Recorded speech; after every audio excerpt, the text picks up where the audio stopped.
And we're here to go. Okay, we continue. Exciting day, Baruch Hashem. We're finishing the Pirkei Psicha, the introductory remarks, Baruch Hashem, which is a bit of a hakdama to the entire wonderful sefer of Shearim Tefillah by Rav Shimshon Pincus. And it's interesting because we'll start the next year with a chapter called Hachana, preparing for Tefillah. So we're finishing the preparations to start the preparations, the beauty of Tefillah.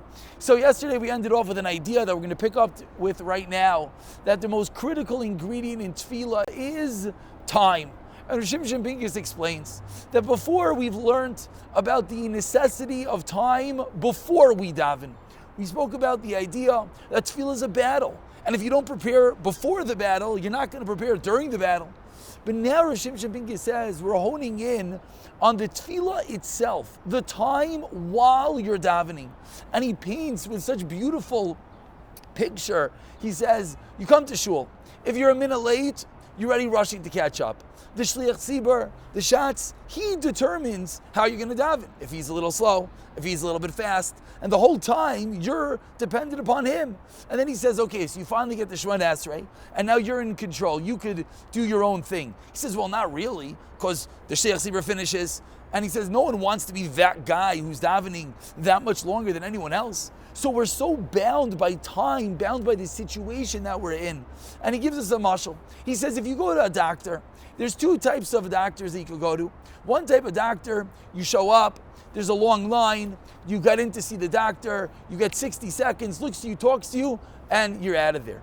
Another doctor, he says, you show up, not much of a line, you go in, he sits with you, he talks with you, and he figures out what's wrong. So one might think the first doctor is a more popular doctor. He says, but the second doctor is the specialist.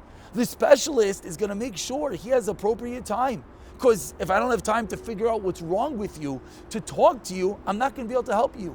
Says Rav Shimshon Pincus, this is the same thing with anything of productivity, and most importantly, tefillah. If you don't have the necessary time to daven, you're not going to be able to daven. And he says, he quotes a chacham echad, a wise man. Someone asked him, how long, kama zman min haroi, how long is it proper to daven Shemona Esrai? Such a great question. Many of us know Rav Chaim Kanievsky had a shorter Shemona Esrai, and this Gadol had a longer Shemona Esrai. So Shimshon Pincus quotes a chacham echad. How long should Shemona Esrai be? And he says, he has such a beautiful answer. Says the chacham echad, ad shegoimrim, until you finish. There's no amount of time for Shemona Esrai. It's short, it's long. You're talking to the creator of the world. As long as you need, like that specialist. If you need a little bit longer that day, it's a little bit longer. A little bit shorter, it's a little bit shorter. And he says, you know what the biggest chutzpah is? And I think all of us in our own lives, we probably had such situations that you're talking to someone and they just don't have time for you. Whether in the middle of the conversation they run off, whether they don't have time to pick up your call, and it's such an insult. You can't even make time to talk to me. He says, Ein elboin gadol. There's no greater insult than telling a person, I don't have time for you. So what happens when we tell Hashem, I don't have time for you? What happens when we come and we're rushing and we just don't have time for Hashem? Such an insult, he says. So what's the answer? He says, the ikar takana, he says, is to come a little bit early. And he explains, it doesn't have to be 10 minutes early, 20 minutes early. A few moments, dakos sfurais. You know why? Because then when you begin davening, you're beginning from a different place. We all know, even if you come in a minute late, you're already rushing.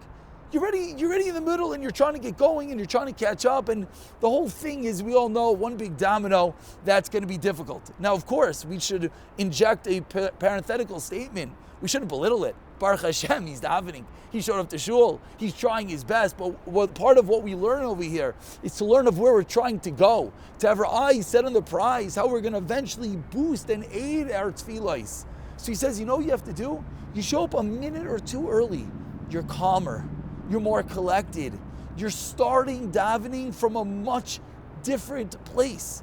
Then, if the shliach tzibur goes faster, if he goes slower, then you're more calm and you're more with the tefillah. So we conclude the Pirkei Psicha, the preliminaries, this introduction to this wonderful sefer with Psiyata Dishmaya. What are we going to try to do? We're going to daven Shemona Esrai for how long?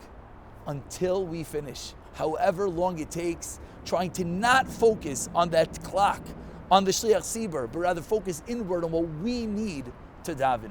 Chevra, have an